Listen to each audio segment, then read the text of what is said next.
Hi hello. ಇವತ್ತು ಶುಕ್ರವಾರ ಆಗಿರೋದ್ರಿಂದ ಇವತ್ತು ವಾರ, ಹಾಗೆ ಹನುಮ ಜಯಂತಿ ಕೂಡ ಆಗಿರೋದ್ರಿಂದ ನಾನಿವತ್ತು ಇಲ್ಲೊಂದು ಸಣ್ಣ ರಂಗೋಲಿನ ಹಾಕೋತಾ ಇದ್ದೀನಿ. ಬೆಳಗ್ಗೆನೆ ಪೂಜೆ ಮಾಡೋಣ ಅಂತ ಮಾಡ್ತಾ ಇದ್ದೀನಿ. ಹಾಗೆ ಈ ರಂಗೋಲಿ ಡಿಸೈನು ಚಿಕ್ಕದಾಗಿ ಪುಟ್ಟದಾಗಿ ತುಂಬ ಚೆನ್ನಾಗಿದೆ, ನೋಡ್ಕೊಳ್ಳಿ.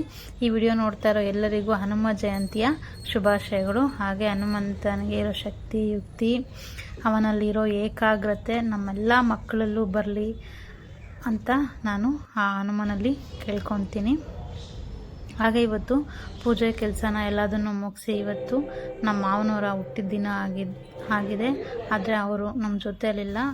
ಅವರಿಗೋಸ್ಕರ ನಾನು ಇವತ್ತು ಇಡ್ಲಿ ಮತ್ತು ಸಿಹಿ ಚಟ್ನಿನ ಮಾಡ್ತಿದ್ದೀನಿ. ಸಿಹಿ ಚಟ್ನಿ ಮಾಡೋದಕ್ಕೆ ಸ್ವಲ್ಪ ತೆಂಗಿನಕಾಯಿ, ಒಂದು ಸ್ವಲ್ಪ ಬೆಲ್ಲ, ಒಂದು 4 ಏಲಕ್ಕಿನ ಹಾಕಿ ಗ್ರೈಂಡ್ ಮಾಡಿಕೊಂಡ್ರೆ ಸಿಹಿ ಚಟ್ನಿ ತಯಾರಾಗಿಬಿಡುತ್ತೆ. ಹಾಗೆ ಅದ್ರ ಜೊತೆ 2 ಇಡ್ಲಿನ ಹಾಕಿ ನಾನು ಟೆರೆಸ್ ಮೇಲೆ ಇಡ್ತೀನಿ.